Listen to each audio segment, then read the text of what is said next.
Сәлем, қалайсың? Байланыста Ұлықбек ағай және біз сенімен бүгін дүниежүзі тарихынан 2 маусымға дейін келген слифтарды қарайтын боламыз.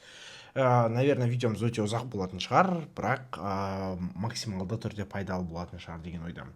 Енді қара, мынау видеомыздың астында описаниесі тұрады, және ол жерде еще деген батырмасын бассаң, ол жерде мына ссылка тұрады. Және осы ссылка бойынша мына документті сен толығымен ала аласың, және оны алып өзің жаттап алсаң, менің ойымша саған біраз пайдасы тиетін шығар. Ондай болса бастайық. Бірінші сұрағымыз бізде былай дейді: 1974-75 жылдары сәйкестендіру сұраққа ұқсайды, және варианттар бар дейді. Никарагуада самосаның режимі құлады, Эфиопияда революциядан кейін тәуелсіздік алды, Ангола мен Мозамбиктің даңқты революциясынан кейін тәуелсіздік алуы, Ирандағы революция дейді. Жақсы. Енді қара, мына жақта көп сұрақтарды мен енді балалар жазғандай жаза салдым. Бұл жерде енді қателер болса қатты айып етпе. Сонымен бізде былай болады: 75 жылы бізде Португалияда 74 жылы революция болады, қалампыр төңкерісі болып, және содан кейін оның Ангола және Мозамбик деген елдерінде революциялық үкіметтер құрылады, және бұлар тәуелсіздік алу процесін бастайтын еді. 74 жылы бізде Эфиопияда революция өтеді, ал Ауғанстандағы төңкеріс бізде 78-де болады. 79-да бізде екі оқиға болады. Ол Никарагуада самосаның режимі құлайды, және сол жылы Иранда Иран революциясы болады, сонда шахқа қарсы революция болады. Және бұл оқиғалардың барлығы сол қырғи қабақ соғысының тағы да бір шиеленісіп кеткен кезеңде Құрама Штаттардың жеңілісі деп қаралатын оқиғалар деп айтамыз. Келесі сұрағымыз айтады: жэс белгілері дейді. Бізде негізінде жэс 1921 жылы басталады, РКПБ-ның 10-шы съезінде. Және бұл жерде олар азық-түлік салғыртыны азық-түлік салығына ауыстырады, және бұл басты белгісі. Азық-түлік салғырты сенен көп алады мемлекет, азық-түлік салығы ол мемлекет сенен аз өнімді алады, аз өнім алады, көбірек саған қалдырады. Және бұл жерде балалар жаппай еңбек міндеткерлігі жойылады, еңбек мобилизациясы жойылады, және теңгермелі еңбек ақыдан жалақыға өтеді. Бұл жерде жэс дегенімізде көбінесе рұқсат берумен қарайтын боласың. Мысалы, бұл жерде саудаға рұқсат берді деген сияқты нәрселер болады. Мысалы, әскери коммунизм белгілеріне келетін болсақ, бұл және сәйкестендіру сұрағы негізінде бұл жерде мысалы үшін азық-түлік салғырты деп айтамыз. Бірақ хронология ретінен біз айтып кетейік, әскери коммунизм бірінші болған, одан кейін жаңа экономикалық саясат қабылданған. Және өнеркәсіпті мемлекет меншігіне алу жүргізген еді, орталықтандырған басқару жүйесі болған еді, жеке сауданы жою, еңбек өнімдерін теңгерімшілік негізінде бөлу, большевиктер партиясының саяси диктатурасы, және тағы да басқаларды осы әскери коммунизм белгілері деп айтамыз. Енді өнеркәсіптік төңкерістің кезеңін кім не ойлап тапты дейді. Бұл машинасы ол Джеймс Уатт, және үшкір шөлмек ол Кей. Бұның бәрі дұрыс. Енді келесі біз айтатынымыз бірінші дүрсізден кейінгі конференцияларда шешімдерде мәселе дейді. Енді қарам, бізде негізінде екі конференция болады, ол Париж конференциясы және Вашингтон конференциясы болады. Және 1919-20 жылдары Париж конференциясында бұл бірінші дүниежүзілік соғыста жеңген мемлекеттердің пайдасында қорытындылау болады. Және бұл жерде негізгі мәселелер қарастырылатын болады. Ал 21-22-де бізде Вашингтон конференциясында ол қиыр шығыстағы мәселелерді шешу болады. Және бұл жер, мысалы көбінесе Европаға қатысты болса, көбінесе мынау бізде қиыр шығысқа қатысты болады. Мына жақта енді балалар Париж конференциясы Вашингтонда айттық. Келесі сұрағымыз айтады: екінші дүниежүзілік соғыстан кейін Қытай билік еткендер дейді. Пуи дейді. Бұл балалар бізде Пуи екінші дүниежүзілік соғыстан кейін емес, одан алдын болған, және бұл Манчжурияның қуыршақ мемлекет болады, сондай жапондықтар құрған, соның басшысы болады, поэтому бұл бізге тура келмейді. Чан Кайши ол балалар екінші дүниежүзілік соғыстан кейін емес, бірінші дүниежүзілік соғыс кезінде Қытайға басшылық етеді. Юань Шикайды айтатын болсақ, ол да бірінші дүниежүзілік кезінде. Енді Мао Цзэдун балалар, ол бізге сай келеді, Мао Цзэдун бізге басшылық етеді, КХР-ды құратын болады. Және балалар келесі бізде Цзян Зимин деген кісі болады. Негізінде былай болды: бірінші Мао Цзэдун болады, екінші дүниежүзілік соғыстан кейін 49 жылы билік, КХР құрған кезде деп айтатын болсақ. Және бұл жерде одан кейін Дэн Сяопин болады. Дэн Сяопиннен кейін Цзян Зимин деген кісі болатын еді. Бізде былай айтады да, ресми насихатта КХР-дің негізін қалаушы Мао Цзэдун болады, және оның еңбегі ерекше насихатталады деп сипаттайды. Дэн Сяопин ол көбінесе экономикалық реформалардың басты идеологы деп көрсетіледі. Цзян Зимин дейді, ол уже осы Дэн Сяопиннен кейін болған төраға, басшы, Қытай қоғамының қытайлық ерекшелігі бар социализм құру кезеңінің барлық жақсы істерінің сенімді жалғастырушысы деп айтады. Яғни бұл ары қарай Дэн Сяопиннің идеяларын жалғастырған кісі. Жақсы, енді айтады Шань индіктердің жетістіктері. Негізінде Шань индіктерде 3 маңызды жетістік бар, қола, қалалар және жазу. Достар, мына осы үшеуін жақсылап жаттап алайық. Испанияда алтын ғасыр сәулетшілері дейді. Енді сәулетші дегенде суретшілер деп жатқан шығар, потому что испандықтарда мынау списоктың ішінде именно бізде тек қана Диего Веласкес қана жатады. Рафаэль Санти итальяндық, Буонаротти деген итальяндық, бәрі иға аяқталатындар, көбінесе итальяндықтар, Дюрер неміс, Рембрандт голландық.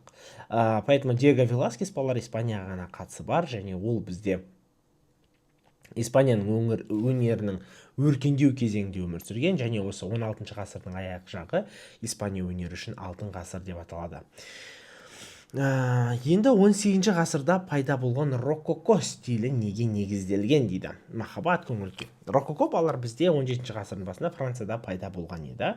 Және бұл жерде сәулет өнер, көркем сурет жақтарында, мүсін өнерінде бұл қараңдар. Басты идеясы жақсы көңіл-күй сыйлайтын кескіндемелермен ою өрнектердің басым болды. Жалпы балалар бұл жерде Францияда пайда болып, оған әсемдік тән болады, интерьер мен композициялық сәндік, яғни бұл айтқанда әсемдік пен сәндік тән болады деп тағы да бір сұрақтарымыз бар. Мысалы, рококоның ең бір өкілі Франциядағы, ол Франсуа Буше деген кісі болатын еді. Франсуа Буше. Контекстіде Ли Куан Ю туралы дейді. Яқты оның суреті берілген дейді. Мен осы ғана суретін таптым. Бірақ аты жазылмаған дейді Ли Куан Юдың. Бірақ контексттен және суреттен және соңғы сұрақтардың варианттарының контекстте Ли Куан Ю туралы екенін анық дейді. Контекстте жауабы жоқ сұрақ, оған берілген атақ дейді. Варианттар шығыстың жұлдызы, ұлы реформатор, даналықтың жаңа символы дейді. Негізінде бізде оған Ли Куан Юдың жаңа 100 жылдықтың сәулетшісі деген атақ берілген еді. Екінші Александр жүргізген реформалар дейді. Варианттар басыбайлы құқықты жойды. Ол рас, шынымен де 2 Александр 1861 жылы орыс патшасы басыбайлы құқықты жойған еді. Негізі ол өзі император 55 жылы болады, және сол 61 жылы басыбайлы құқықты жояды. Негізінде басыбайлы құқық оның ең бір басты реформасы деп берілсе, ол басқа да реформалар жүргізеді. Мысалы үшін, ауылдық жерлерде өзін-өзін басқару органдарын құру реформасын, сот, әскери, қаржы, білім реформаларын жүргізетін еді. Астанасы Римнен Византияға көшірген император Константин дейді. Ол жауабы дұрыс. Негізінде бұл жерде Константин. Ол балалар 324 жылы Астананы Римнен Босфордың бұғазысында жағалауында орналасқан кішкентай Византия деген қалаға, кішкентай емес, Византия деген қалаға көшіреді. Енді ол шағын болады. Шағын дегенде қатты Риммен салыстырғанда, енді, конечно, любой қала шағын. Және 330 жылы балалар ол Константинополь деп аты өзгертілетін. Сонда Византия деген аты өзгереді Константинополь болып. Византия деп сол мемлекеттің атыға айналып кетеді. Мемлекеттің аты Византиялық империя деп айтамыз, әлде болмаса Шығыс Рим империясы деп айтамыз. Келесі біздің сұрағымыз 11-ші династияда негізін қалаған фараон дейді, варианттары бар дейді.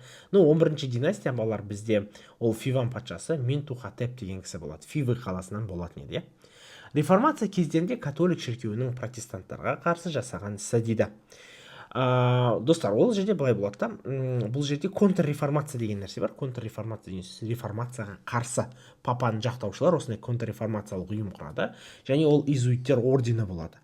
Және сол изуиттер орденінің басшысы Игнатий Лойола деген кісі болады, және осы реформацияға қарсы католик шіркеуі изуиттер орденін құрады, оның басшысы Игнатий Лойола болатын еді. Келесі 14-ші сұрағымыз айтады, 1920 жылы азамат соғысы кезінде қызылдардың капитаны болған жауабы Фрунзе дейді.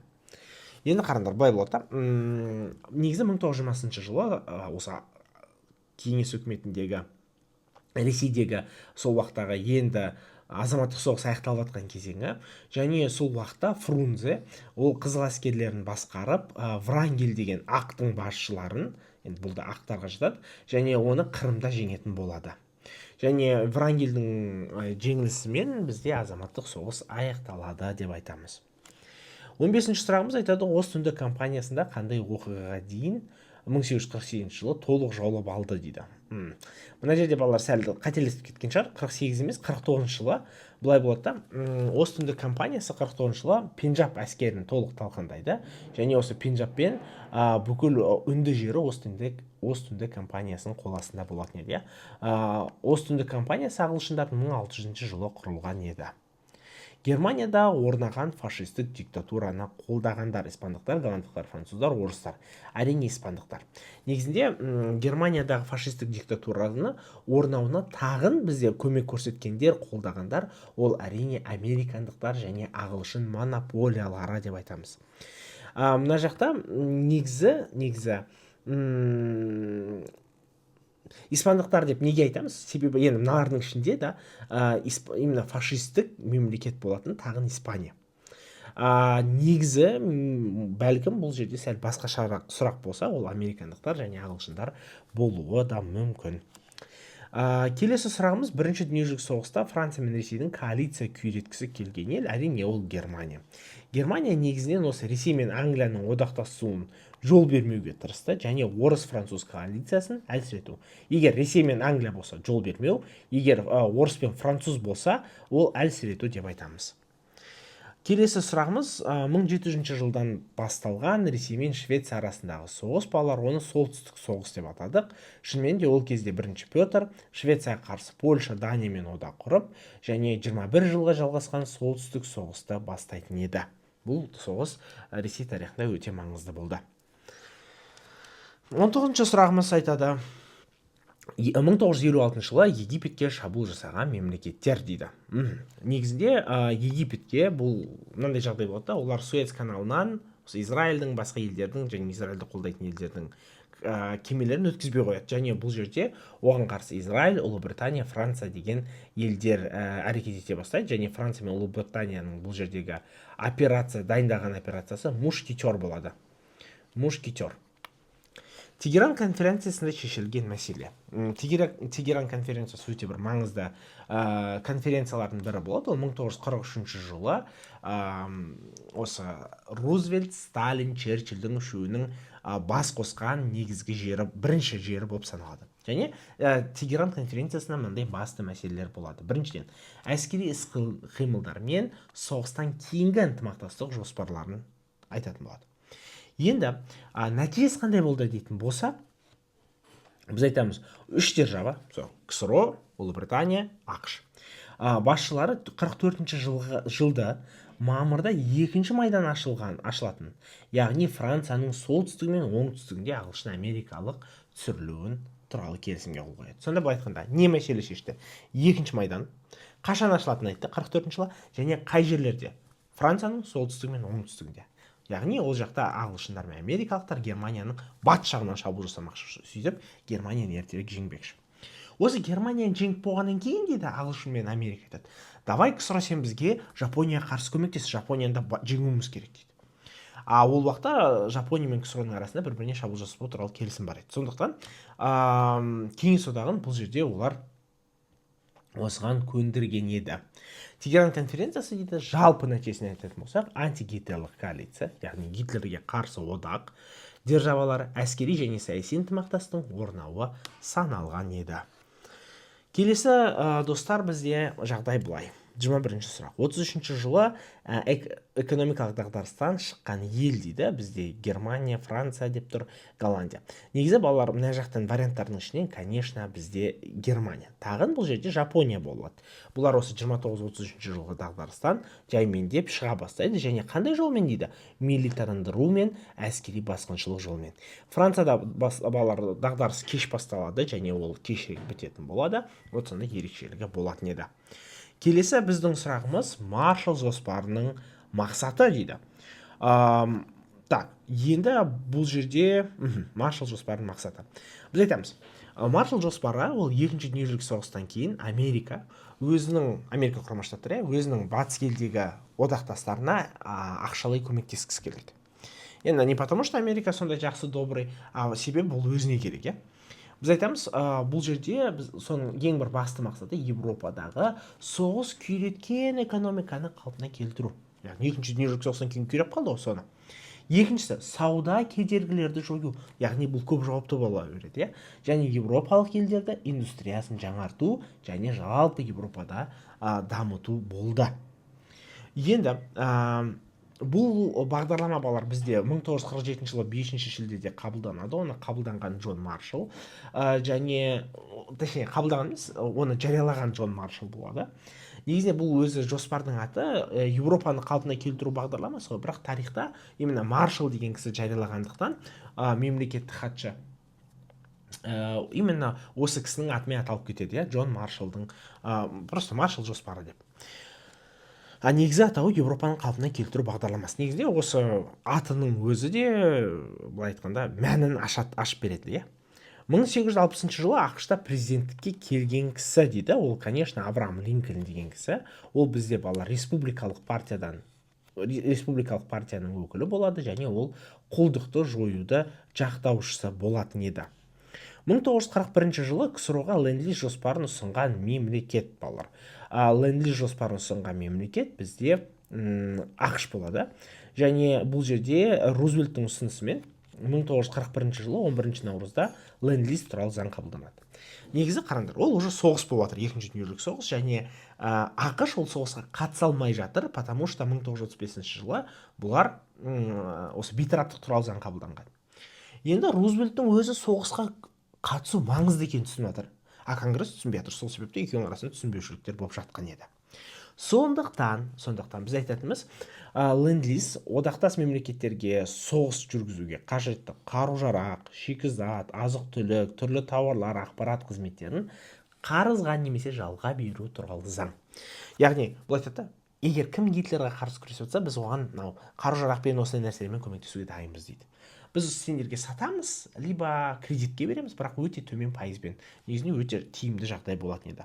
Ленд-лиз бойынша көмекті 42 мемлекет алады, және 45 жылдың 31 желтоқсанына қарай 49 миллиард доллардан асып кетті. То есть КСРО бұл айтқанда қарызға осы ленд-лиз бойынша 49 миллиардтан асатын қаражатқа тауарлар береді.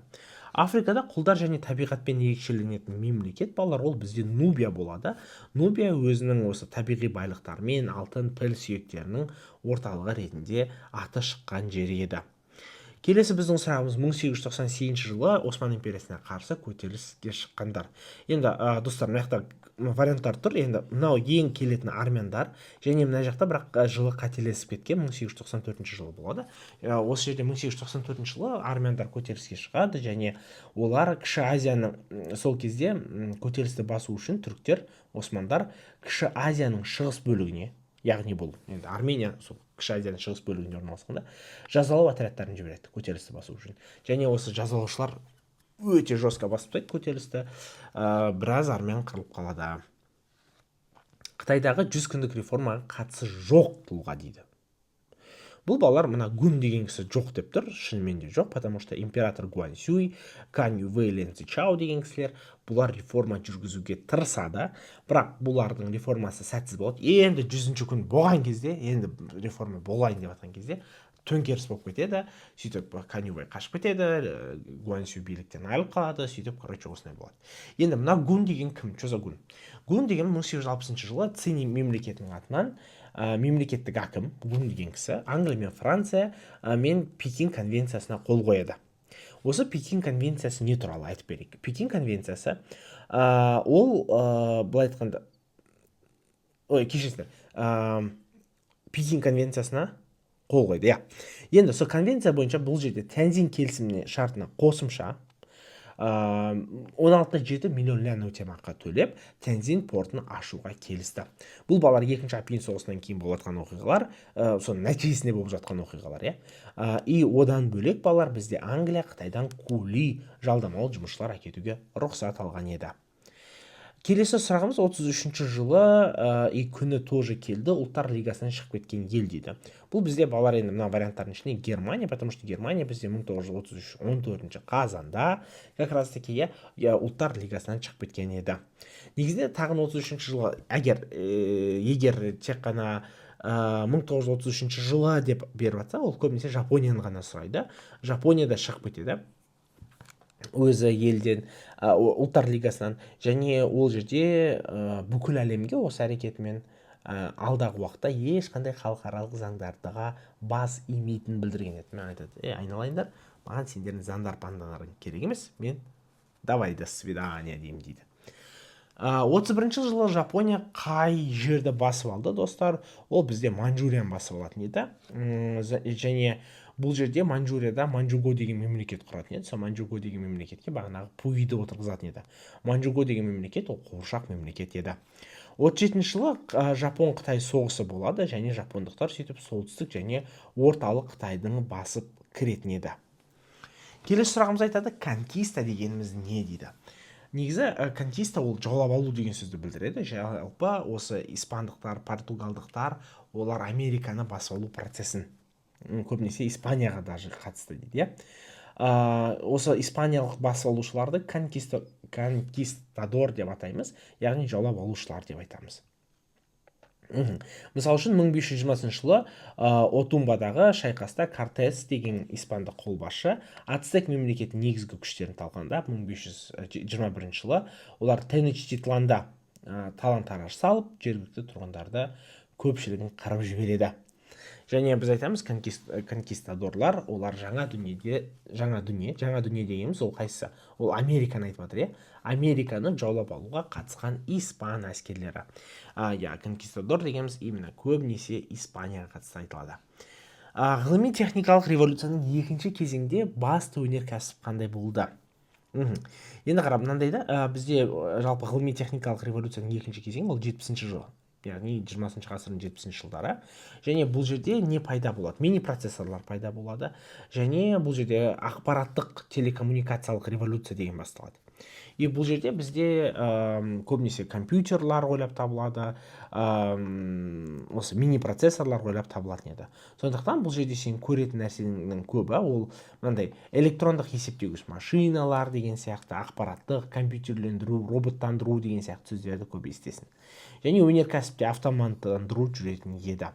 Енді бізде балар ең бір басты ойлап табылған нәрсе бұл жерде шалы өткізгіш наногетро құрылымдар.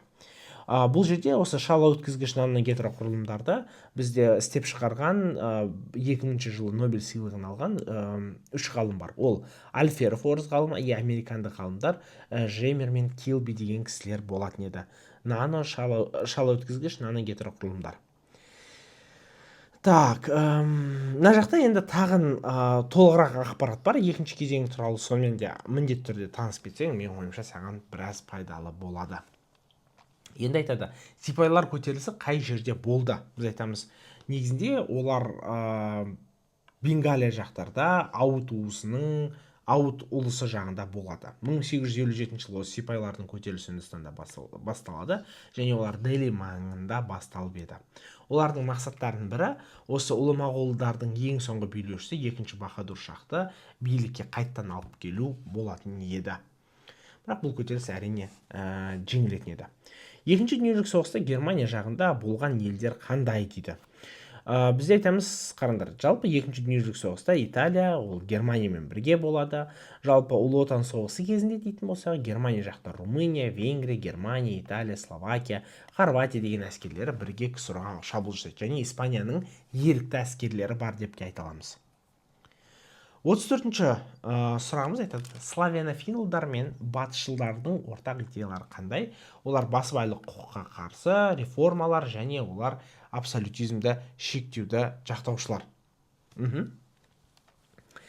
Тағынан сұрақ бар, Ресей либерализмді қандай бағыттар бар десе, сендер айтасыңдар, батысшылдар, олар батыс Европаға жақын болайық, батыс сияқты өмір сүрейік, бірінші Петр молодец деп айтатындар. Және славяншылдар айтады, жоқ, орыстардың батыс Европаға құсаудың қажет жоқ, біздің ерекше жолымыз бар, Петр бәрін құртты, бізді батыс сияқты істеп тастамақшы болды деп. Айтады, Балқан түбегіндегі көне мемлекет дейді, ол Македония.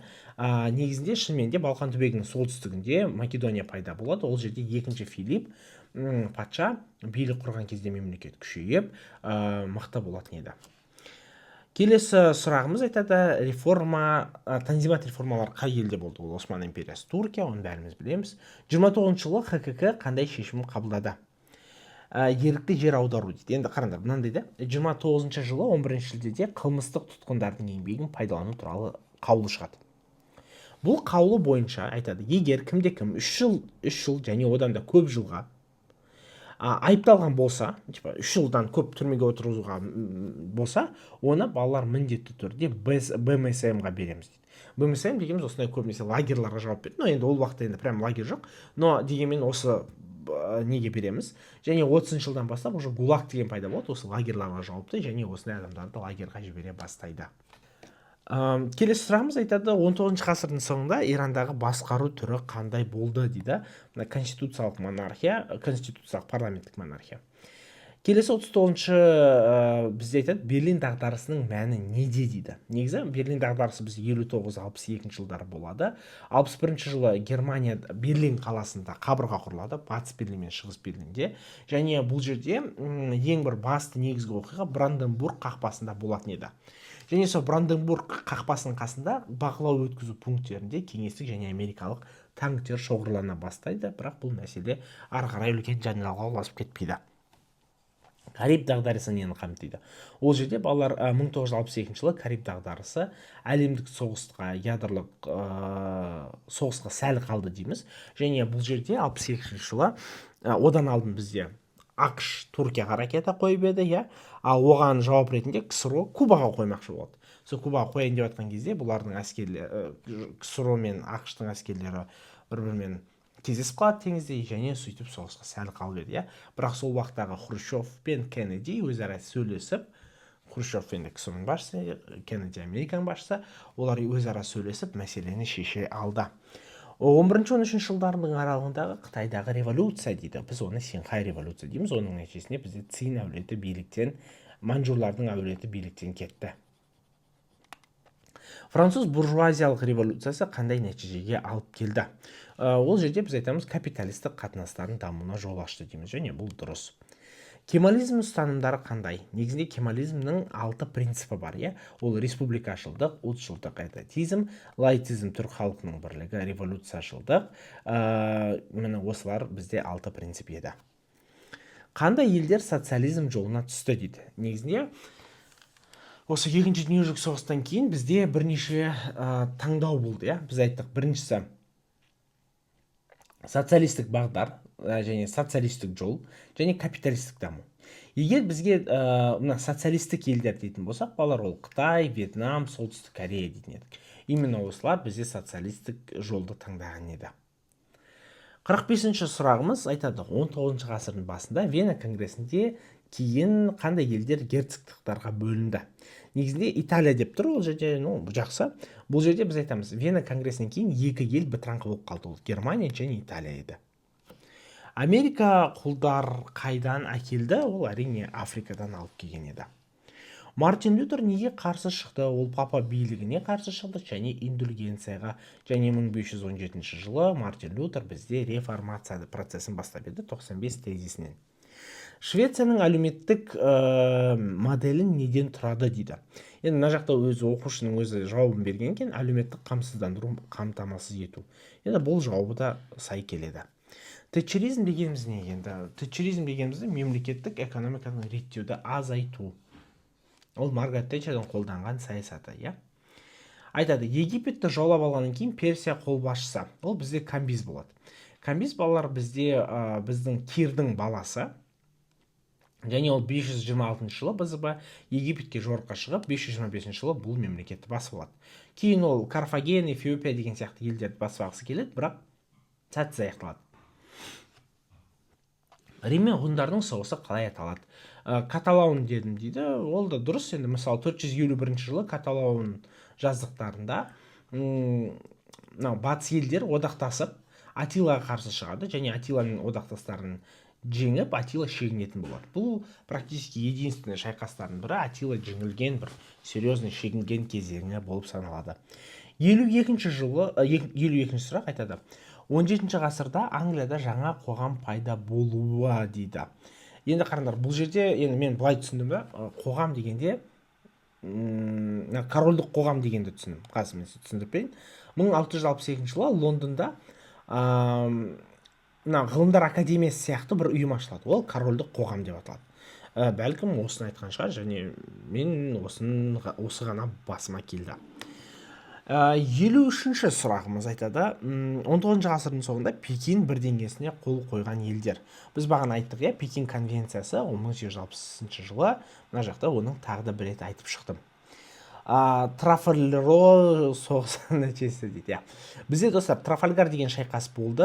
Мына жақта былай болды. 1804 жылда Трафальгар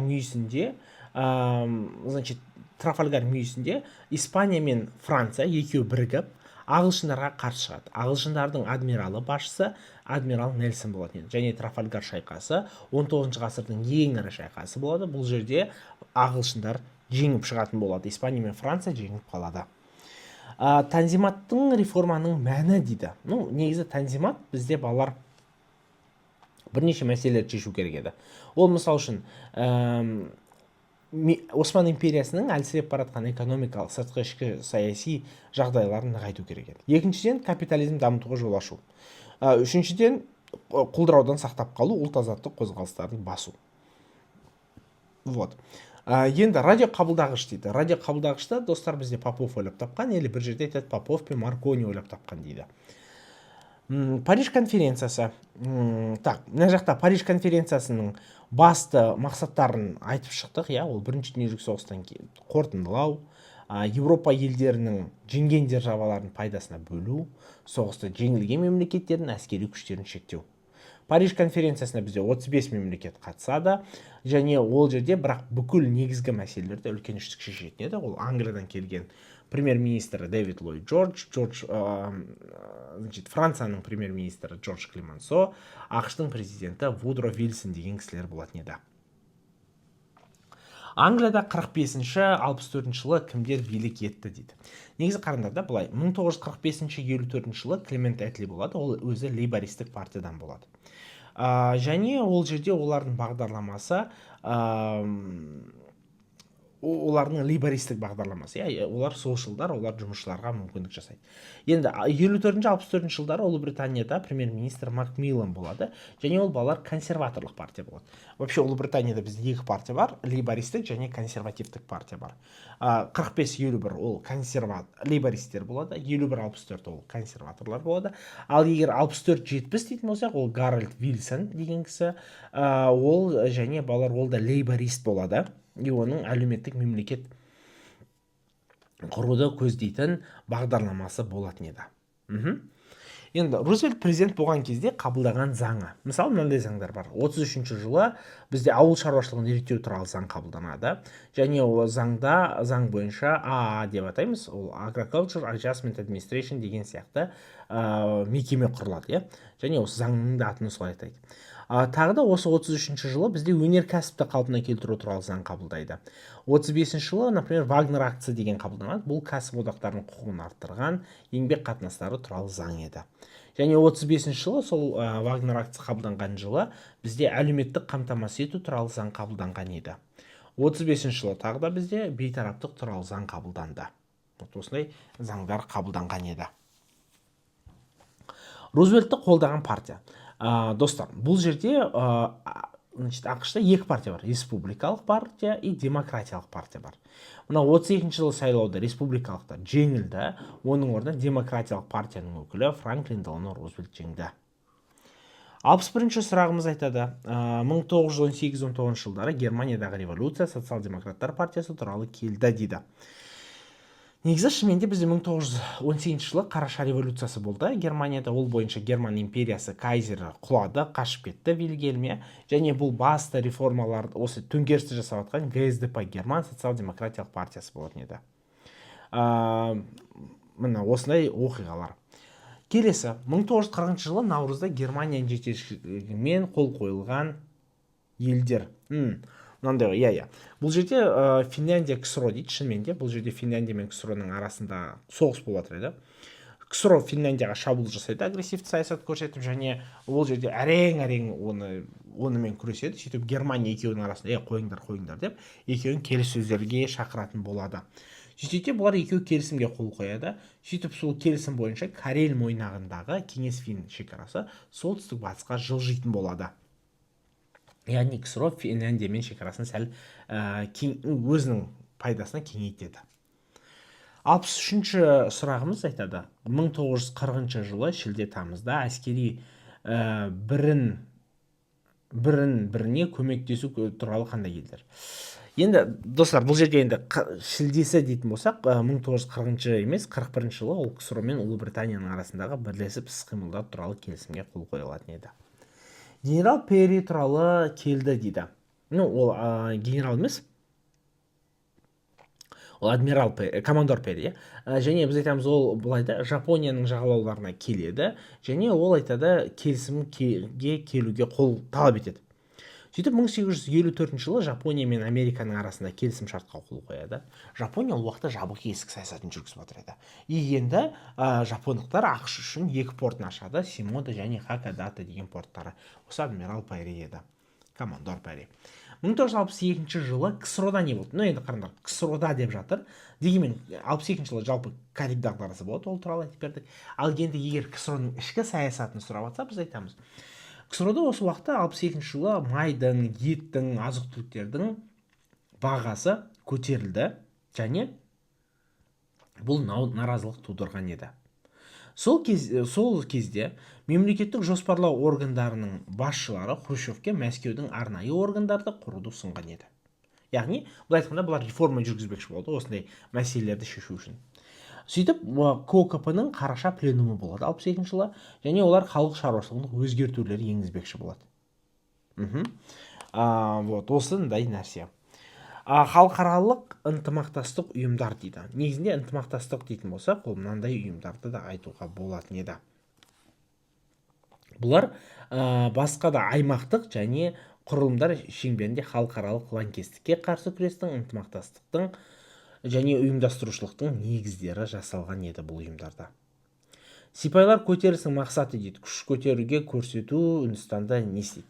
Негізінде сипайлардың көтерілісінің басты мақсаты ол Үндістандағы ағылшын отарларына дейінгі, яғни ағылшындар келмей тұрып, қандай жағдай болса соның қалпына келтіру. Келесі сұрағымыз айтады: ежелгі Египеттің астанасы. Бізде жоғары Египтің астанасы Энхеп или Нихан болады, ал екіншісі ол солтүстік патшалықтікі Буту болатын еді. Барқыт революциясы дейді, және сәйкестендіруге келіпті қалампыр мен барқыт революциясы. Қараңдар, барқыт революциясы ол бізде Шығыс Еуропа елдерінде 1988-89 коммунистерден биліктен коммунистерге емес топтарға өтуін. Және бұлар қан төгіссіз өтеді көбінесе, сондықтан жұмсақ өткеннен кейін барқыт революциясы дейді. Бірақ бір елде ғана, осы Шығыс Еуропа елінде ол қан төгіспен өтеді, ол әрине Румыния еді. Жақсы? Енді қалампырды айтатын болсақ, 1924 жылы қалампыр революциясы болады, және ол жерде Португалияда диктаторлық режим құлайтын еді. Соның нәтижесінде осы Португалияның көптеген отарлары тәуелсіздік алатын еді. Шығармаларды сәйкестендіру Некрасов пен Гоголь дейді. Некрасов балар осы қала мен ауылдың жағдайын салыстыратын еді, және оның шығармасы Ресейде кімге жақсы деген поэмасы бар еді.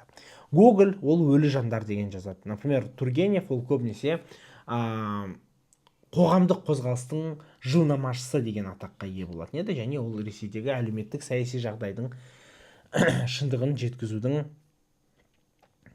ұстасы еді деп айтайық, шебері еді. Достоевскийдің шығармалары балалар ол қор болғандар мен қорланғандар, Нақұрыс, ағайынды Карамазовтар, қылмыс пен жаза. Тэтчеризм дейді, сәйкестендіру дейді.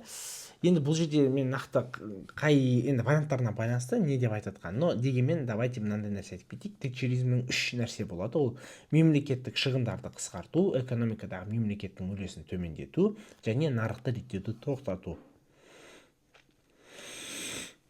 Қысқаша айтсақ, ол мынандай ғой, бұл деген сөз мемлекет экономикаға араласа бермесін. 72. 1882 жылы дейді болған оқиға ол Англиямен байланысты дейді. Шынымен де 1882 жылы Англия Александрияны зеңбірекпен атқылап Мысырды басып алған еді. 29 жылы ұлы депрессия ақш-тың экономикасын реттеуге алғашқы кім тырысты дейді. Негізінде бұл жерде жаңа бағыт деген экономикалық реформа қабылданады. Ол бойынша экономикалық дағдарыстан шығу үшін мемлекет экономикаға араласу керек. Бағанағы тейчеризм араласпау керек дейтін болсақ, бұл араласу керек дейді. Бұл идеяны ұсынған кейіншілдік болады. Іске асырған бізде Франклин Делано Рузвельт деген ақш-тың Рузвельт деген президенті болатын еді. Екінші Екатерина тұсында не күшейді, ішкі саясат немесе дворяндар билігі дейді. Шынымен де екінші Екатерина билікте орыс тағына 35 жыл отырады және оны ақсүйектердің алтын ғасыры деп атайды оның басқарған кезінде. Себебі именно осы дворяндардың, ақсүйектердің жағдайы жақсарады, ал шаруалардың жағдайы нашарлайтын еді. Және мына жақта екінші Екатерина ол ақылды болған көріп тұрмыз. Ол Руссо мен Монтескьенің кітаптарын оқыды, Вольтердің идеясын қолдады, бірақ оның бәрін өздігінше қабылдады дейміз. Келесі сұрағымыз айтады: Аль-Масуди энциклопедиясының ғылыми бағыттары. Аль-Масуди ол негізі балар тарихшы географ, оның еңбек замана тарихы 30 томдық тарихи географиялық энциклопедия еді. 20 ғасырдың 30 жылдары энергия көздері бұл кезде бізде уранның ядролық ыдырауын барысында бөлініп шығатын атом энергиясы зерттей бастайды балалар. Және осыған байланысты шығар. 1939 жылы Ферми балалар уранның бөлшектеніп тізбекті реакциясының идеясын қалыптастырған еді. Ал сол уақытта Жюлье Кюри деген ерлі-зайыптылар, олар реакцияның жүру мүмкін болатын аппараттың сызбасын дайырлап шығарған еді. Болашақта бұның барлығы атомдық бомбаға алып келетін еді. 17 ғасырдың екінші жартысында абсолюттік монархия түпкілікті орнаған ел ол балалар бізде Франция, және бұл жерде бүкіл билік абсолютизмге корольдің қолында еді. 9 держава трактаты бойынша ақш пен Қытайдың қатысы дейді. Және бізде 9 держава трактаты Вашингтон конференциясының аясында қабылданған еді, және ол Қытай мәселесіне арналған еді. Бұл келісім бойынша Қытайдың егемендігі мен аумақтығына қағидасы жарияланды. То есть бұл жерде егемендігі бар және аумақтық тұтастығы бар. Оған ешкім тиіспейді деп айтады. Және айтады, Қытай аумағындағы барлық ұлттар үшін ашық есік жүргізу керек дейді Қытай. Тең мүмкіндіктер қағидаларын сақтау міндетті дейді. Дегенмен, өстіп айтылғанмен, на самом деле Қытайдың мықты державалардың тарапынан тонау мен тәуелді етуге қаупі төнген еді. Вилли Брандттың саясаты дейді, ол балалар бізде Вилли Брандт дегеніміз ФРГ-ның, яғни Германияның канцлері болады, және оның саясаты жаңа шығыс саясаты деп атаймыз. Және бұл кезде ол социалистік елдермен, мысалы үшін Кеңес одағы, Польша, ГДР деген сияқты елдермен келісім шарт жасайды. Былай айтқанда қарым-қатынастары біраз жақсарып қалған еді. 71 жылы Батыс Берлин мәртебесін нығайту үшін 4 жақты келісімге қол қойылатын еді. Мемлекетті құруда органикалық теория ұстанған. Достар, мынау енді қыртқан әңгіме, себебі бұндай сұрақ болмау керек. Бұл біздің спецификацияда жоқ. Неге бұндай сұрақтар жүргенін, достар, мен түсінбедім негізінде. Хорошо, ол балалар Спенсер мен Вормс деген кісілер болатын еді.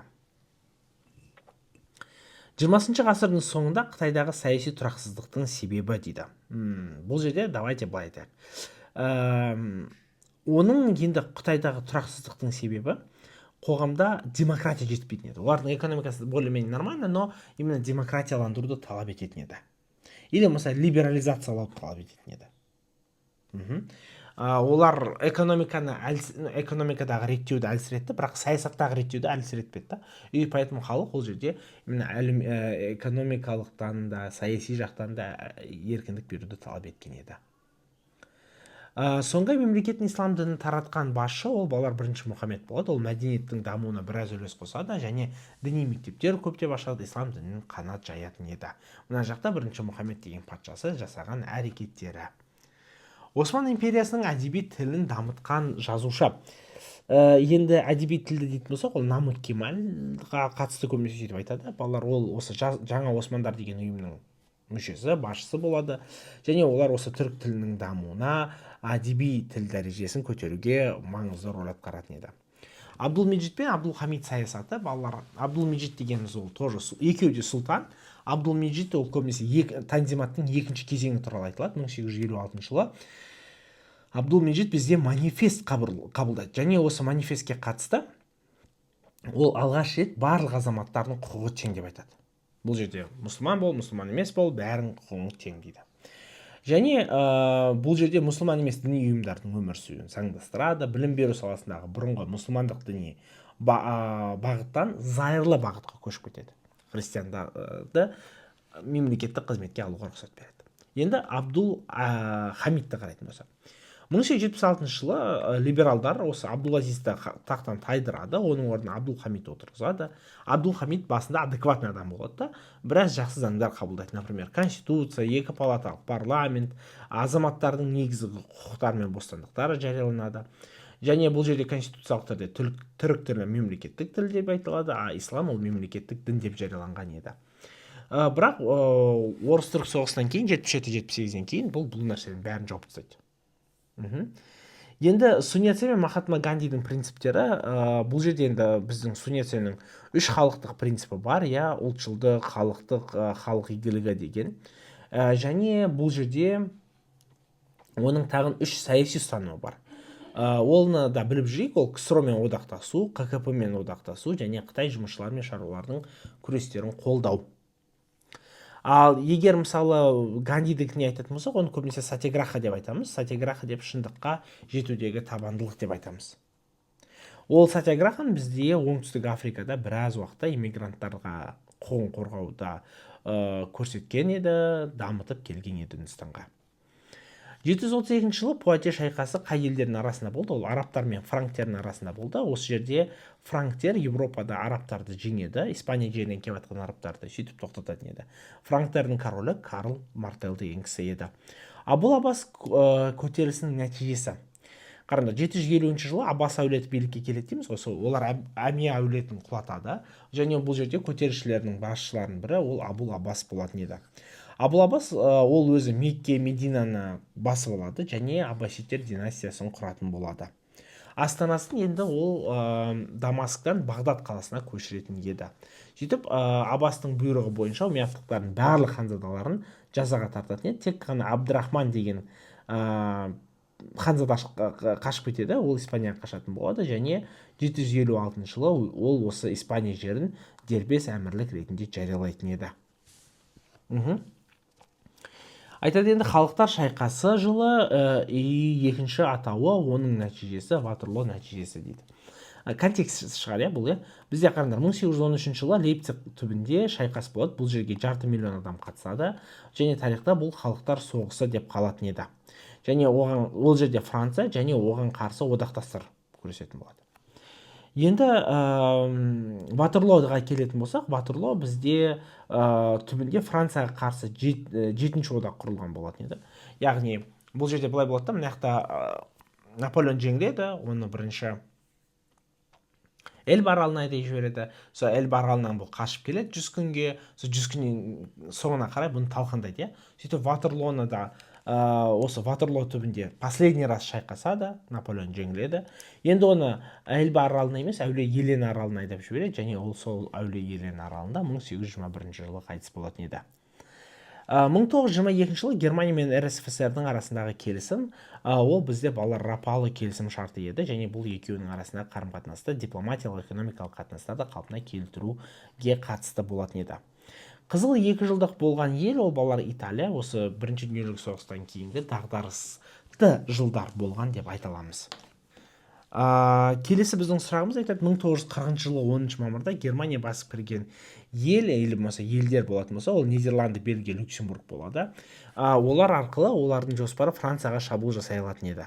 Сондықтан 40 жылы 10 мамырда Германия осы Нидерланды, Бельгия, Люксембургтың жеріне басып кіретін еді. Ал 14 мамырда уже жаппай бомбалаудан кейін Голландия беріледі, және олар Лондонға қашып кетеді. 28 мамырда Бельгия тізе бүгетін еді. Сөйтіп, осы 28 мамыр күні олар уже Седан ауданына француз қорғанысын бұзып өткен еді. Тофлердің идеясы дейміз, ол балалар айтады, әлемдік өркениеттің үш баспалдағы бар дейді. Енді былай айтқанда аграрлық өркениет бар, өнеркәсіптік қоғам бар, және одан кейінгі ақпараттық қоғам, үшінші толқындағы қоғам деп айтамыз дейді. 6 күндік соғыс қай араб-израиль соғыстарында болды, и Женева конференциясы қай араб дейді. Былай ғой, енді мына 6 күндік соғыс 1967 жылы болады, ол үшінші араб-израиль соғысы болады. Ал мына Женева конференциясы, балалар, ол 73 жылы болады, және бұл жерде бұл 4-ші араб-израиль соғысы кезінде болып жатқан оқиғалар еді. Маршалл мен Труманды сәйкестендіру, мен бағана енді Маршаллды айтып бердім, мына жақта есте что тағы да жазып қойдым соны. Енді Труман доктринасын түсіндіріп берейін. Бұл жерде Труман доктринасы былай болады. Бұны коммунизмді тежеу доктринасы деп айтады. Яғни бұл жерде 47 жылы Гарри Труман президент болып жатқан кезде Грекия мен Туркия ақш-тан көмек сұрайды. Бізге коммунистерге қарсы көмектесіңдерші деп айтады. Сонда Труман айтады, жақсы дейді, біз сендерге әскери және ақшалай көмектесейік дейді, экономикалық көмек көрсетейік дейді. И сонымен балалар өстіп осындай бағдарлама басталып кетеді. Басқа коммунизмге қарсы күрескісі келіп жатқан елдерге өстіп Америка көмектесетін болатын еді. Потому что бұлар өстіп коммунизмді жақтамайды, потому что коммунизм байларға қарсы еді, капитализмге қарсы еді деп айтайықшы. 50-60 жылдары тәуелсіздік алған елдер, бұл жерде 50-60 жылдар ол отарсызданудың екінші кезеңі, және бұл Африкаға қатысты. Негізінде 56 жылы бұл жерде Франциядан Марокко мен Тунис тәуелсіздігін алады. Алжирді азат ету үшін 8 жылдан астам соғыс жүргізеді, 54-62 жылдары. Және Англия, Гана, Малайзияға тәуелсіздік беретін еді. 57 жылы, 58 жылы Гвинея тәуелсіздік алады. 60 жылы бізде жалпы Африка жылы деп жарияланады. Осы жылы 17 ел тәуелсіздігін алатын еді. Жалпы осы 60 жылдарда Англия мен Францияның отарларынан 45 ел тәуелсіздік алып кететін еді. 45 жаңа тәуелсіз мемлекет пайда болатын еді. Мына осындай жағдайлар, достар, бұл көрілімді талдап шықтық. Тағы да сұрақтар болса комментарийға жазып кетіңдер. Тағы да естеріңізге салып кетейін, описаниеде осы файл бар, соны алып шығарып жаттап алсаңдар да болады. Барлықтарыңа ұбт-ға сәттілік, ойланып жауап беріңдер. Міне осындай, барлықтарыңа рахмет. Келесі кездескенше аман сау болайық.